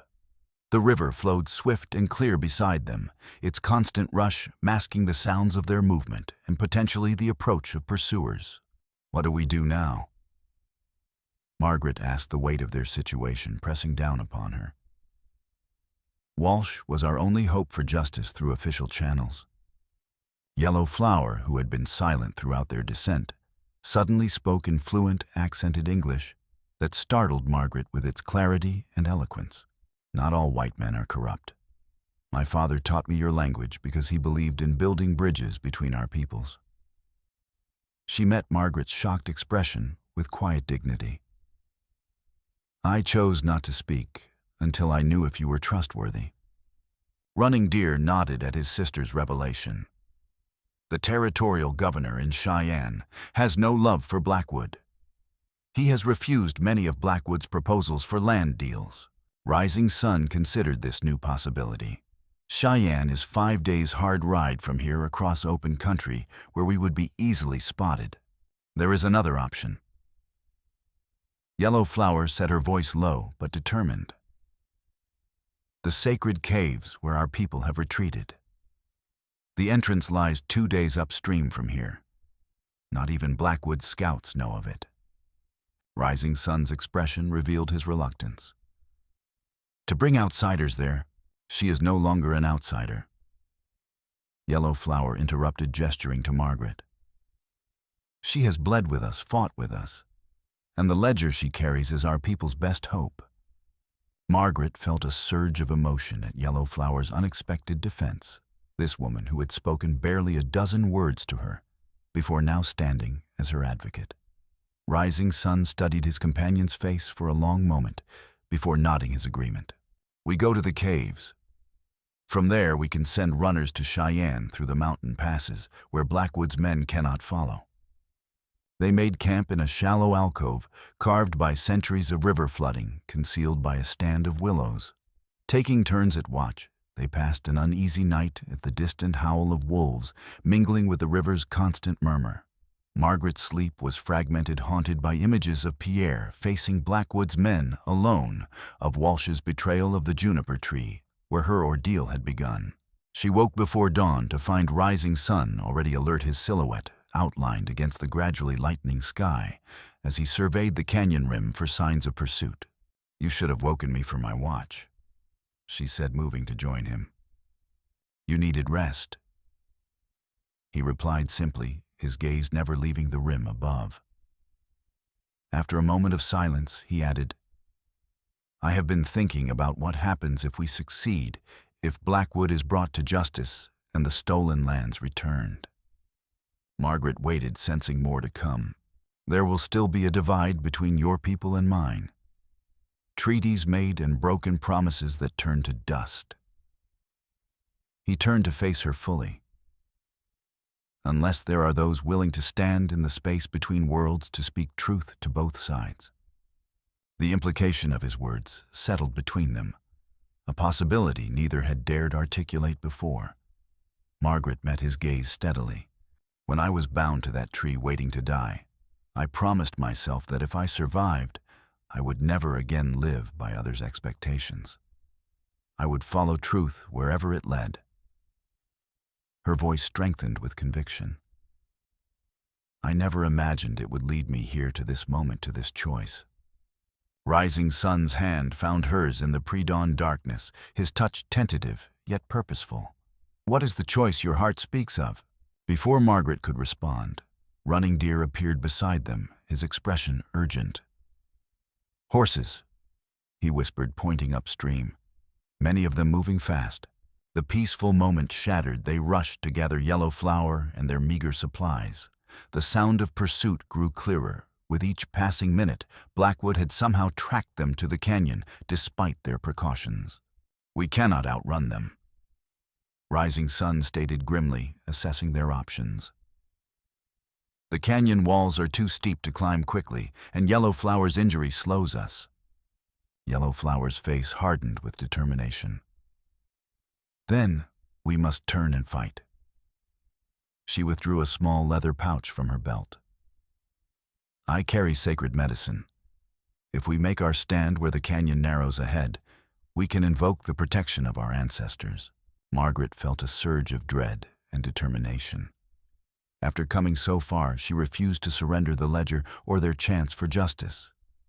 Yet the odds against them seemed impossibly steep. Rising Sun's decision was immediate and stark. "No, there is another way." He turned to Margaret, his expression intense. "Do you trust me?" "With my life," she answered without hesitation. He nodded once, and then outlined a desperate plan. The others listened intently, expressions shifting from doubt to reluctant agreement, as he explained each part of the dangerous gambit. Within minutes, they had reached the narrowest part of the canyon, where the river squeezed between towering walls barely 20 feet apart. Here, Rising Sun positioned Margaret behind a large boulder, concealing her from view of anyone approaching from downstream. "Remember," he said urgently, "wait until my signal." "Not before." Margaret nodded, clutching the precious ledger to her chest as Rising Sun, Yellow Flower, and Running Deer moved into position. The three Lakota spread out across the canyon floor, deliberately visible to anyone approaching. Yellow Flower began a haunting chant, her voice echoing off the canyon walls as she scattered something from her medicine pouch into the rushing river. The sound of approaching riders grew louder until 6 mounted men rounded the bend, rifles ready. Silas Blackwood himself led them, his face twisted with triumph as he spotted the 3 Lakota apparently trapped in the canyon narrows. "Where is the woman?" he demanded, reining his horse to a halt. "And my ledger?" Rising Sun stepped forward, his posture proud despite being outnumbered and outgunned.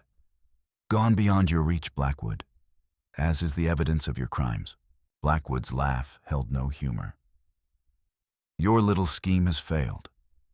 Agent Walsh is already on his way to Fort Laramie, where he'll report that a band of Lakota renegades murdered a trader and kidnapped a white woman." His voice hardened. "The cavalry will come, and your people will pay the price for your interference. Unless they have proof of your corruption," Rising Sun countered. "Which they will, because the ledger is already on its way to Cheyenne." Margaret could see Blackwood from her hiding place, watched his face contort with rage and calculation. "You're bluffing," he snarled. "The woman wouldn't part with that book. She's nearby." Rising Sun shrugged with deliberate casualness. "Believe what you will. But while you chase ghosts here, the governor reads your secrets." Blackwood's control snapped. "Kill them," he ordered his men. "Search their bodies and then find the woman." He wheeled his horse around. "I'm riding for Fort Laramie. Walsh and I will make sure this story ends the way it should." As his men raised their rifles, Rising Sun gave a piercing whistle, the signal Margaret had been waiting for. She struck the flint Rising Sun had given her against stone, igniting the prepared arrow in her hands. With all her strength, she sent it arcing high over the canyon, its flaming tip a brilliant streak against the dawn sky. The arrow struck its target, a carefully constructed pile of brush and deadwood packed with pine resin positioned on the canyon rim directly above Blackwood's men. The dry material caught instantly flames, leaping skyward. Moments later, an ominous rumble filled the canyon as the fire-weakened edge of the rim gave way, sending a cascade of rocks and debris thundering down upon Blackwood and his men. Horses reared in panic, riders shouted in alarm, and chaos erupted as the avalanche descended. Margaret pressed herself against the boulder, shielding the ledger with her body, as dust and smaller stones rained around her. When the air finally cleared, she peered cautiously around her shelter. The canyon floor had been transformed. A massive pile of rubble now blocked the passage, completely separating them from Blackwood's men. Through the settling dust, she could make out bodies of horses and men partially buried beneath the rockfall. Of Blackwood himself, there was no sign he had been riding ahead of his men when the avalanche struck. Rising Sun appeared at her side, pulling her away from the unstable debris. "Are you hurt?" he asked urgently, his eyes scanning her for injuries. Margaret shook her head, still dazed by the violence of their desperate strategy. "Blackwood escaped," she said numbly. "He's heading for Fort Laramie. Then we ride for Cheyenne." Rising Sun replied firmly. "The avalanche will block pursuit from behind, and we have a half-day's head start on Blackwood's message reaching the fort." Yellow Flower and Running Deer joined them, both dusty but uninjured.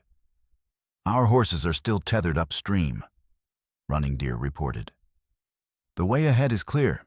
Margaret clutched the ledger to her chest, its weight a constant reminder of all they had sacrificed and all that remained at stake. "Can we really reach Cheyenne before Blackwood can organize a pursuit from Fort Laramie?" Rising Sun's expression was grim but determined. "We must try. It is our only path now."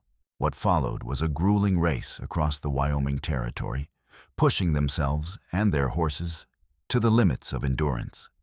They rode from dawn until dusk each day, stopping only when the horses could go no further, taking turns standing watch while the others snatched brief periods of rest. They avoided main trails and settlements, instead following ancient Lakota hunting routes, known only to Rising Sun and his people. These paths took them through difficult terrain, steep mountain passes, dense forests, and at one point, a treacherous crossing of a rain-swollen river that nearly claimed Yellow Flower's horse. On the morning of the 5th day, exhausted and saddle-sore, they crested a final ridge to see Cheyenne spread before them in the valley below. The territorial capital was larger than Margaret had imagined, a growing town of wooden buildings and busy streets that represented both hope and danger.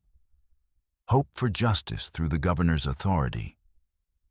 Danger from those who might recognize them or report their presence to Blackwood's allies. "We cannot all go into town." Rising Sun stated the obvious concern. "I will be noticed immediately, and Blackwood may have sent descriptions of all of us ahead." They debated their options from the concealment of a small grove above the town. Finally, Margaret made the decision. "I'll go alone," she said firmly. "I'm the least distinctive, and if I borrow Yellow Flower's dress and moccasins, I'll look like any settler woman coming to town for supplies." Rising Sun's objection was immediate and vehement. "Too dangerous. Blackwood will have informants watching for you, which is why I won't be Margaret Everett," she countered. I'll be a missionary's wife seeking audience with the governor regarding support for a new school near the Shoshone lands. Her determination was absolute.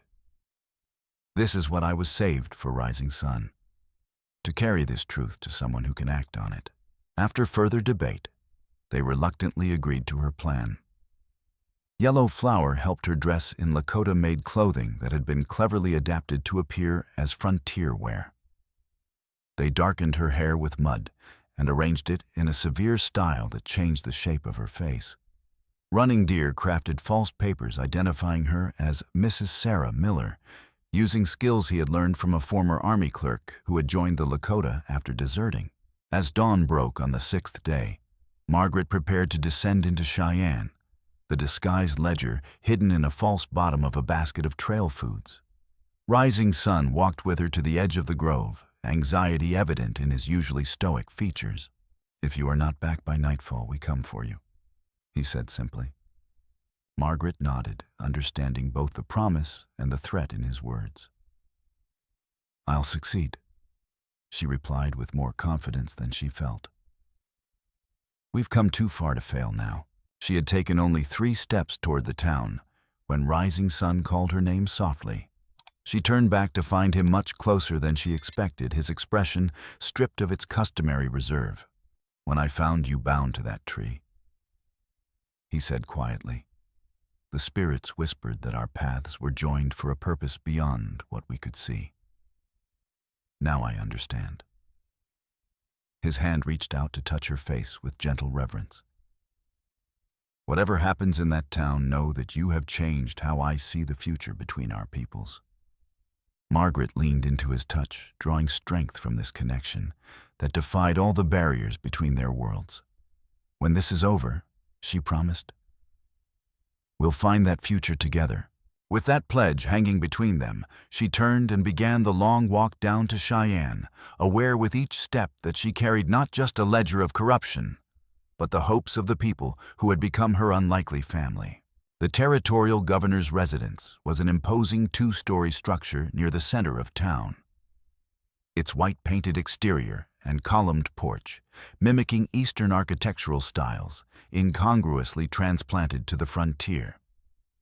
Margaret approached with careful confidence, maintaining the demeanor of a respectable missionary's wife on legitimate business. A clerk initially rebuffed her request for audience, citing the governor's busy schedule.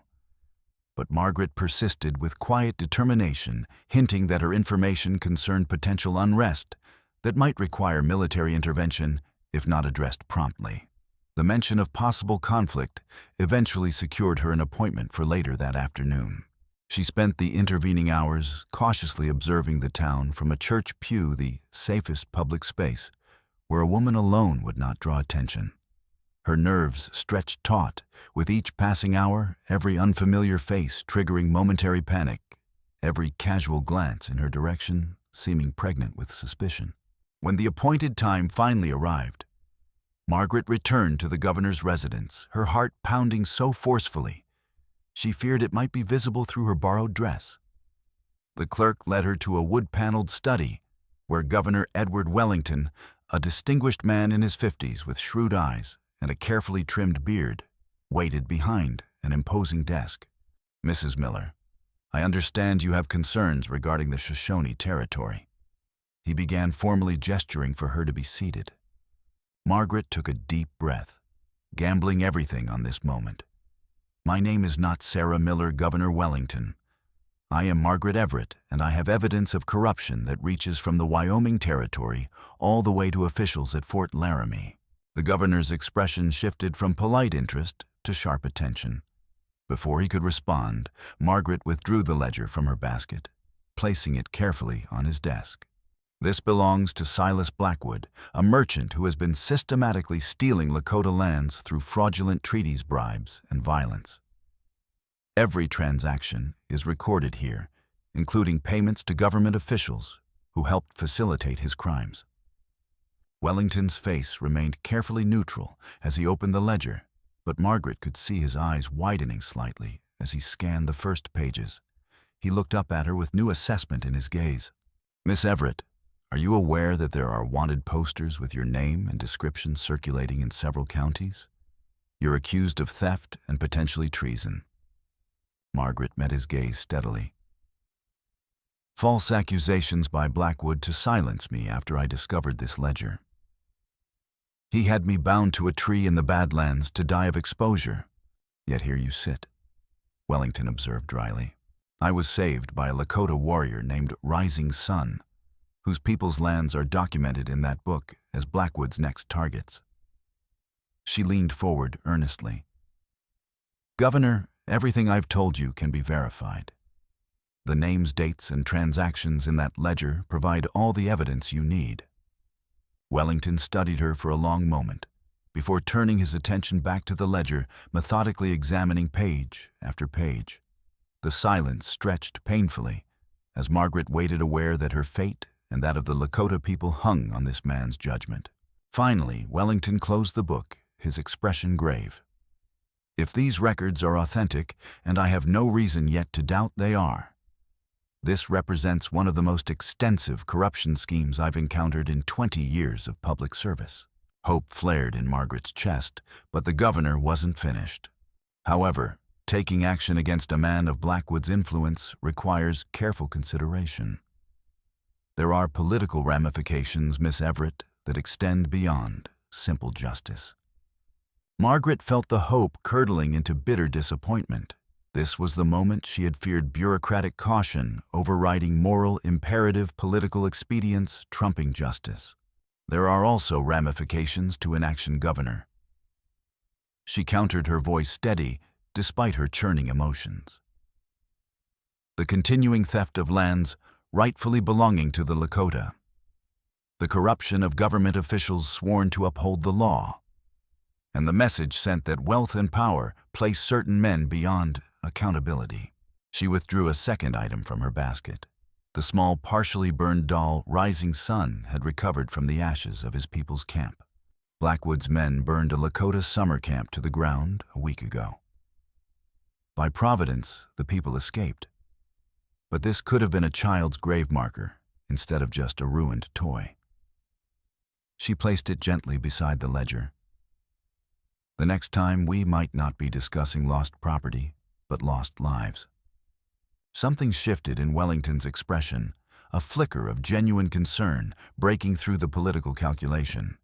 He picked up the small doll, turning it thoughtfully in his hands, before looking back at Margaret with new determination. You're right, of course. He set the doll down and pulled a bell cord. When his aide appeared, Wellington issued crisp instructions. Send for Marshal Holloway immediately, and prepare arrest warrants for Silas Blackwood, Nanakanai. He consulted the ledger briefly. Agent Thomas Walsh of the Indian Bureau. Relief flooded through Margaret so powerfully she nearly wept. Wellington noticed her reaction, and his expression softened slightly. Justice may move slowly on the frontier, Miss Everett, but it does move. I've had my suspicions about Blackwood's operations for some time, but lacked the evidence to act. He tapped the ledger. You've provided what I needed. As Marshal Holloway was summoned and briefed, the full story emerged piece by piece. The governor proved to be a more dedicated public servant than Margaret had dared hope, listening intently to her account of the events since her near execution, asking penetrating questions, and taking detailed notes. When she mentioned Rising Sun and the others waiting in the hills above town, Wellington made a surprising offer. Bring them here under my protection, he proposed. Their testimony will be invaluable, and I can guarantee their safety while in Cheyenne. Margaret hesitated, remembering the distrust that decades of broken promises had bred in the Lakota. They have little reason to trust such assurances, Governor. Wellington considered this, then wrote a brief note which he sealed with his official stamp. Take this to them. It guarantees safe passage and immunity from any prosecution while under my authority. I give you my word as a gentleman and as governor that no harm will come to them. As dusk approached, Margaret made her way back to the grove. Wellington's sealed letter clutched tightly in her hand. She found Rising Sun exactly where she had left him, though the tension in his posture suggested he had been moments away from entering the town to search for her. His relief at seeing her safe was visible even through his customary reserve. "You succeeded?"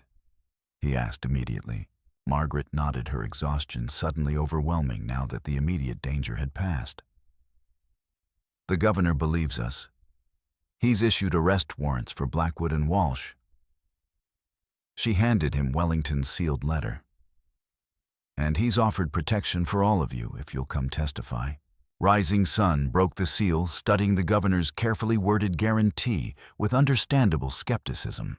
After a long moment, he looked to Yellow Flower and Running Deer, who had joined them at Margaret's return. "What say you? Do we trust this white man's promise?" Yellow Flower spoke first, her voice soft but certain. "We have come too far to turn back now. I will go." Running Deer nodded his agreement.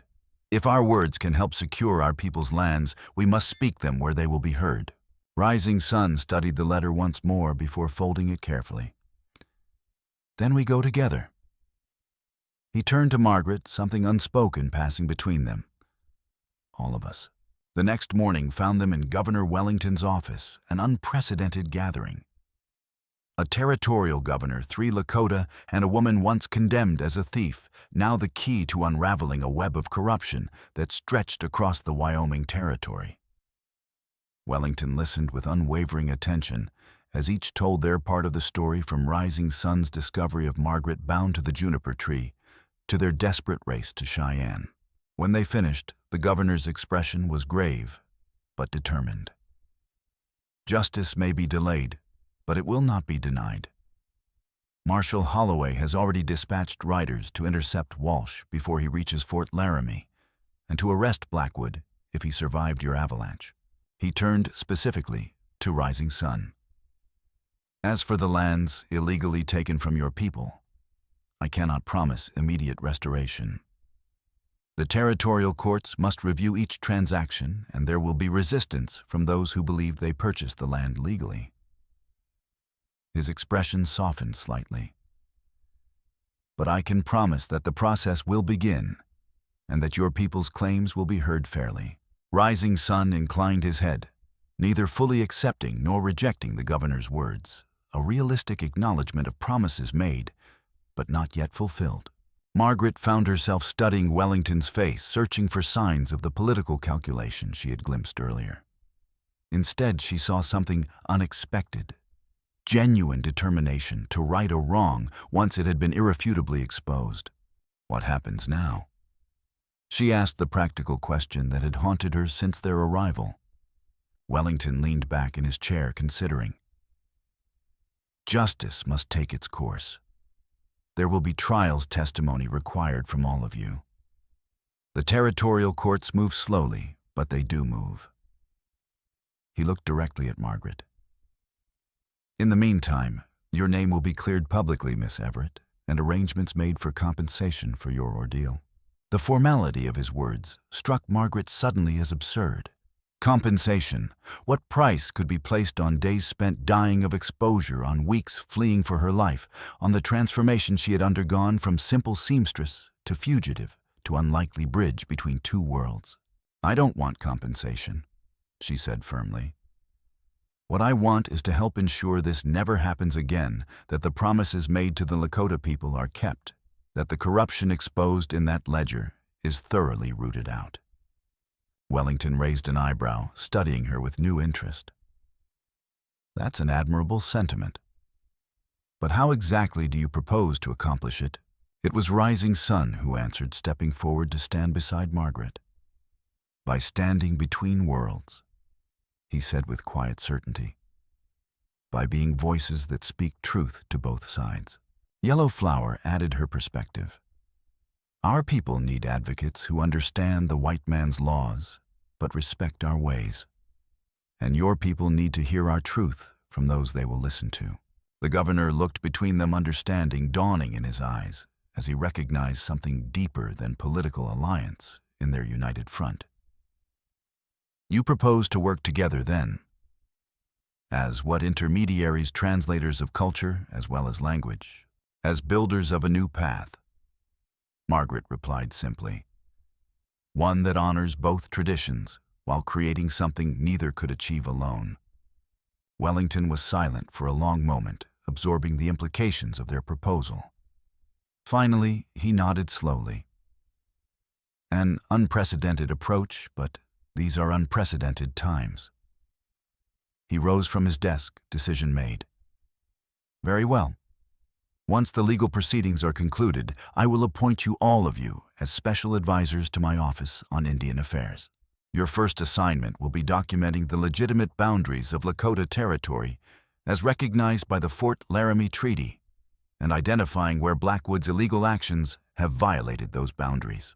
Margaret felt a surge of hope so powerful, it nearly overwhelmed her. This was more than she had dared imagine, not just justice for past wrongs, but a path toward preventing future ones, a chance to build something meaningful from the ashes of her former life. Rising Sun's hand found hers fingers intertwining in a gesture that spoke volumes about the journey they had taken and the one that lay ahead. The touch anchored her, reminding her that neither of them traveled this new path alone. 3 months later, as autumn painted the Wyoming landscape in russet and gold, Margaret stood beside Rising Sun on a hilltop, overlooking a valley that had recently been returned to Lakota stewardship, the first tangible fruit of their unprecedented work. The trial of Silas Blackwood, who had indeed survived the avalanche only to be captured trying to flee the territory, had exposed corruption far more extensive than even the ledger had indicated. Walsh had been sentenced to 15 years in federal prison, his betrayal of public trust deemed especially egregious by the court. More importantly, the territorial courts had invalidated dozens of fraudulent land transfers, creating a legal precedent that was slowly, painfully, but inexorably restoring stolen lands to their rightful stewards. The process was far from complete, fraught with resistance from settlers who had purchased land in good faith, unaware of its tainted provenance. But with Governor Wellington's backing and the growing respect they had earned in both communities, progress continued steady and sure. "Do you ever think about that day?" Margaret asked softly, knowing Rising Sun would understand. She meant the day he had found her bound to the juniper tree moments from death. He nodded, his gaze on the valley below, where a mixed group of Lakota families and sympathetic settlers were working together to erect new lodges for the coming winter, a tentative experiment in coexistence born of their example. "I think of how close I came to riding past," he admitted. "How easily our paths might never have crossed." Margaret leaned against his side, drawing comfort from his solid presence. "My father used to say that the most important turns in life are the ones we don't recognize until we're looking back at them." Rising Sun's arm encircled her waist, a gesture that had become familiar and precious in the months of working side by side. "The spirits guided me to you for a reason. I believe we are seeing that reason unfold before us now." Below them, Yellow Flower now, who, an official translator for the governor's office, was demonstrating traditional Lakota plant medicine to a group of settler women, while Running Deer worked with former cavalry scouts to map the boundaries of sacred sites that would be protected under new territorial statutes. It was a fragile beginning, and this careful dance between cultures that had known mainly conflict. There had been setbacks, threats against their lives, from those who opposed their work, resistance from both communities, to changes in the established order, moments when the weight of history seemed too heavy to shift. Yet here they stood, witnesses to what was possible, when truth was valued above expedience, when justice transcended the boundaries of race and background, when people of courage refused to accept that ancient enmities must determine future relations. "What do you see when you look there?" Rising Sun asked, gesturing toward the valley. Margaret considered the question carefully. "I see the first pages of a new story," she said finally. "One neither of us could have written alone." Rising Sun nodded satisfaction in his expression. "The elders speak of how the strongest ropes are made of many fibers, twisted together, each one slender alone, but unbreakable when joined with others." He turned to face her fully.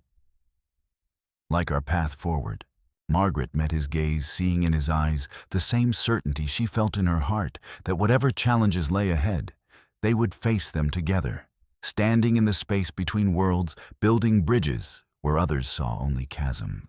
As the sun began its descent toward distant mountains, they made their way down the hillside toward the valley, where their unprecedented future waited to be written.